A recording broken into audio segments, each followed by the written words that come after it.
Assalamualaikum warahmatullahi wabarakatuh. Kami dari kelompok 13 izin mempresentasikan mengenai hasil diskusi kami, yaitu analisis risiko iklim terhadap operasional perikanan dan respon adaptif pelaku usaha dari perspektif gender. Perkenalkan, saya Natania Chandra dengan NIU 5453810 dan teman-teman saya ada Albani Wijaya Nur Wahid dengan NIU 5452299, Ahmad Kosim dengan NIU 5453305, dan juga Regina Pacis Nariswari dengan NIU 5453355.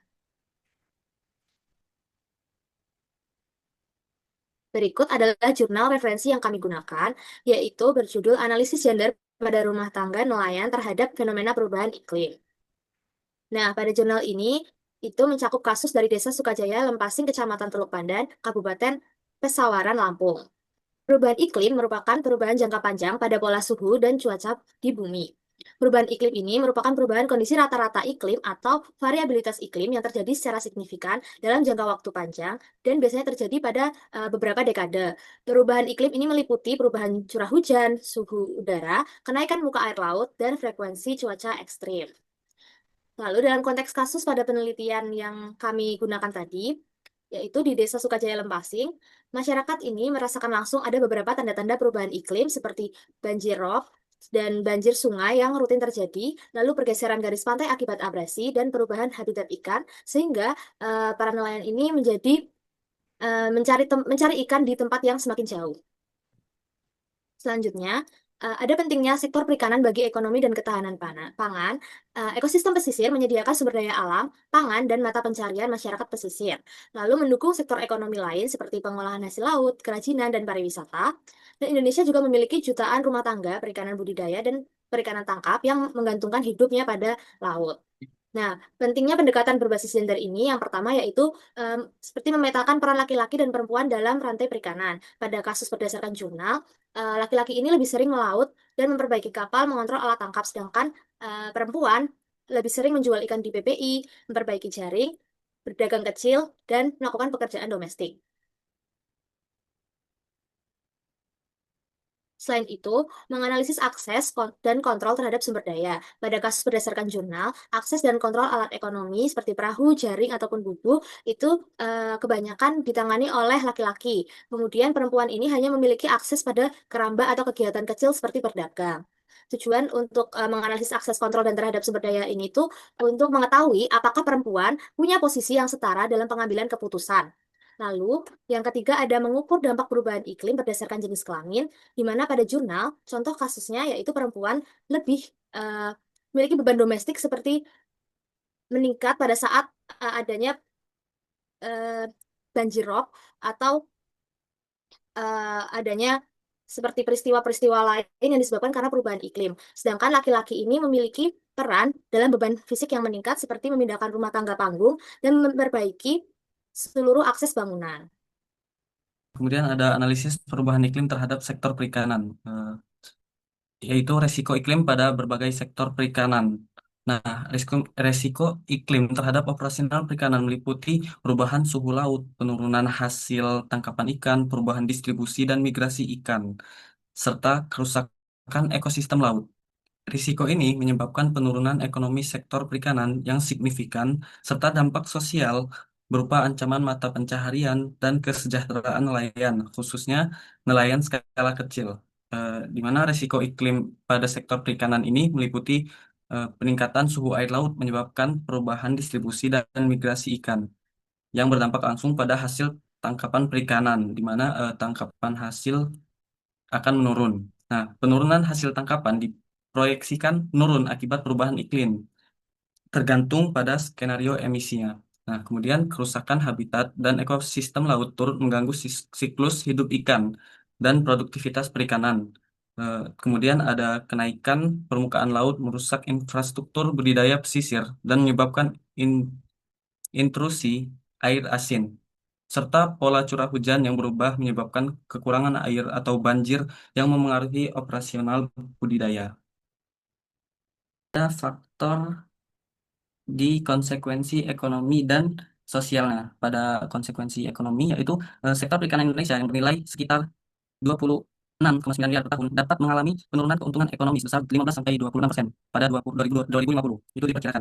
Kemudian penurunan pendapatan tersebut lebih berdampak pada nelayan kecil dibandingkan perikanan skala besar ataupun industri. Kemudian situasi pengelolaan sumber daya perikanan yang buruk dapat memperparah kerugian ekonomi hingga 28 sampai 30% pada 2050. Kemudian konsekuensi sosialnya yaitu ketidakpastian ekonomi akibat penurunan hasil tangkapan dapat mengancam mata pencaharian nelayan dan kesejahteraan keluarga mereka.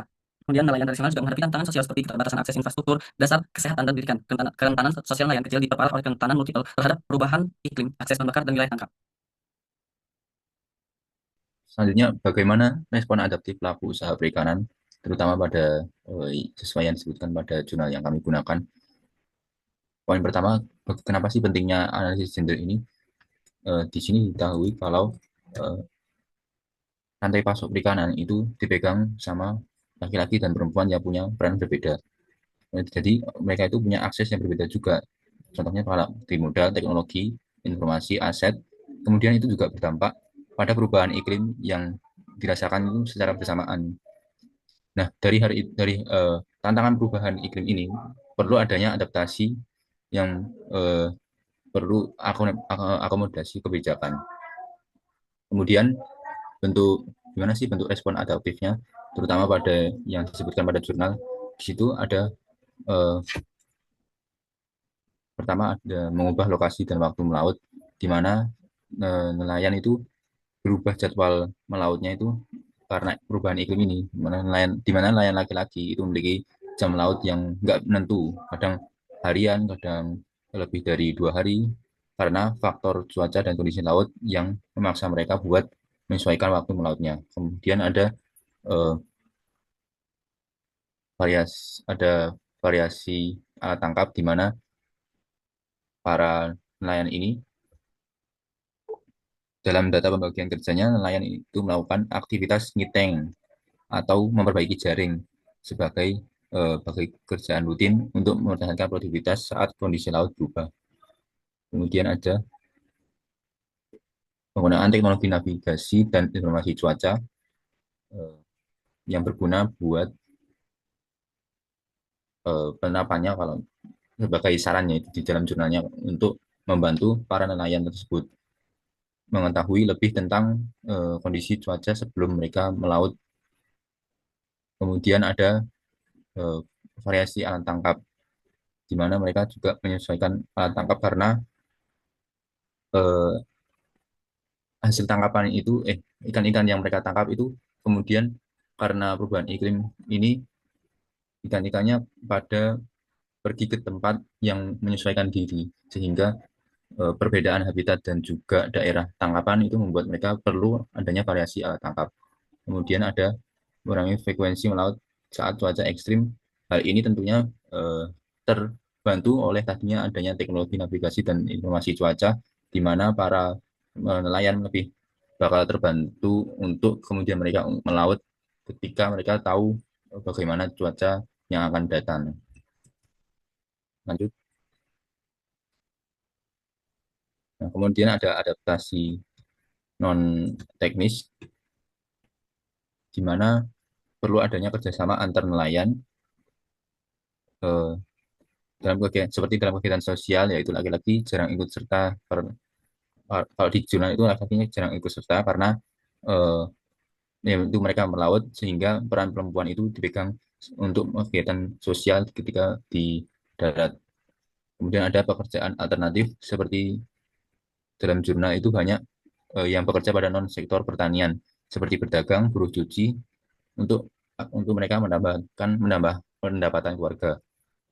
Kemudian ada pengelolaan dan pemasaran hasil tangkapan, di mana hal ini dipegang penting oleh perempuan yang menjadi eh, pengaktivitas ekonomi darat sebagai rantai pemasaran. Kemudian ada peran kelembagaan lokal. Di jurnal itu disebutkan kalau ada sekolah malaria itu sebagai kegiatan eh, sekolah dan kegiatan bagi kelompok perempuan yang sebagai untuk menyarankan pemerintah untuk memperkuat organisasi seperti itu. Kemudian yang terakhir, bagaimana faktor keberhasilan adaptasi ini, yaitu dengan adanya akses informasi, di mana eh, akses di jurnal itu masih ada permasalahan yaitu akses kontrol partisipasi dan antara laki-laki dan perempuan yang menunjukkan eh, adanya yang mendominasi dalam akses ini sehingga kalau misalkan ini dibagikan secara merata akan menjadi adaptasi yang lebih baik seperti pada pendidikan, teknologi, dan kelompok. Kemudian ada modal dan kepemilikan aset di mana kepemilikan aset produksi nelayan itu masih rendah sehingga adaptasi teknis sulit dilakukan tanpa bantuan luar. Nah, maka disarankan pemerintah itu untuk memberikan bantuan seperti pinjaman kapal atau dan alat tangkap. Kemudian ada tingkat pendidikan di mana dalam jurnal tersebut menyatakan bahwa pendidikan perempuan itu jauh lebih rendah dibanding laki-laki, yang menunjukkan masih ada eh, bias gender di sini. Kemudian ada dukungan kelembagaan lokal di mana jurnal tersebut membahas peran komunitas, kelompok perempuan, kegiatan sosial, dan organisasi desa yang semakin kelembagaannya itu kuat karena partisipasi masyarakat pesisir. Ada juga penggunaan teknologi yang ramah iklim sehingga tidak langsung hmm, kemudian ada juga pemberian peran gender dalam keluarga.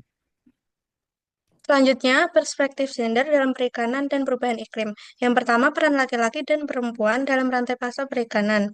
Berdasarkan kasus pada jurnal, laki-laki dominan dalam kegiatan melaut, memperbaiki kapal atau jaring, dan mengambil keputusan penggunaan alat tangkap. Sedangkan perempuan berperan dalam pengolahan hasil, menjual ikan, berdagang, buruh cuci, serta pekerjaan domestik seperti memasak dan mengasuh anak. Yang kedua, perbedaan dampak perubahan iklim. Perempuan terdampak lebih berat karena akses modal dan informasi yang terbatas, dan juga beban domestik meningkat saat banjir atau rob.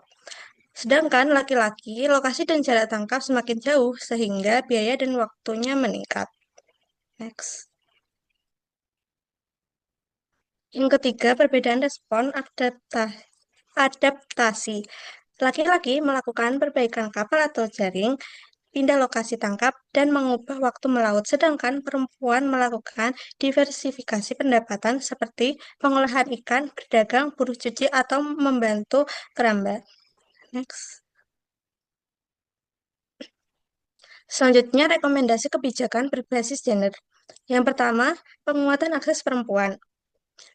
Berdasarkan analisis, rekomendasinya memperluas akses perempuan terhadap modal, kredit mikro, dan pelatihan usaha, dan meningkatkan kemampuan perempuan dalam pengolahan ikan menggunakan teknologi yang lebih efisien. Yang kedua, pelibatan perempuan dalam pengambilan keputusan. Seperti hasil analisis, yaitu perempuan perlu dilibatkan dalam kelompok nelayan, koperasi, dan musyawarah desa, dan juga meningkatkan kontrol perempuan terhadap aset rumah tangga seperti kerambat dan alat usaha. Next. Yang ketiga, adaptasi perubahan iklim responsif gender. Temuan kebijakan yang disarankan yaitu yang pertama, menyediakan informasi cuaca atau iklim yang mudah diakses oleh perempuan. Yang kedua, memberikan perlindungan sosial saat paceklik atau bencana. Yang ketiga, menyediakan infrastruktur alam seperti rumah panggung, tempat evakuasi, dan gudang pengolahan. Yang terakhir yaitu pengakuan peran perempuan dalam rantai pasok. Yang pertama, menyediakan data terpilah gender pada sektor perikanan. Yang kedua, mengakui kerja produktif dan domestik perempuan sebagai kontribusi ekonomi. Next. Kemudian, kesimpulan dari hasil diskusi kami yaitu perubahan iklim dapat menyebabkan kenaikan suhu perairan, perubahan pola musim, cuaca ekstrim, dan peningkatan kejadian bencana yang secara langsung dapat mengganggu operasional perikanan, baik perikanan tangkap maupun perikanan budidaya. Dampak yang muncul meliputi penurunan hasil tangkapan, peningkatan mortalitas ikan budidaya, kerusakan sarana prasarana, serta ketidakstabilan mutu bahan baku bagi industri pengolahan. Dampak perubahan iklim tidak dirasakan secara sama oleh laki-laki dan perempuan. Nelayan laki-laki lebih rentan terhadap risiko fisik akibat cuaca ekstrim di laut, sementara perempuan lebih banyak bekerja pada pengolahan, sortasi, dan pemasaran lebih terdampak oleh fluktuasi pasokan dan penurunan kualitas bahan baku.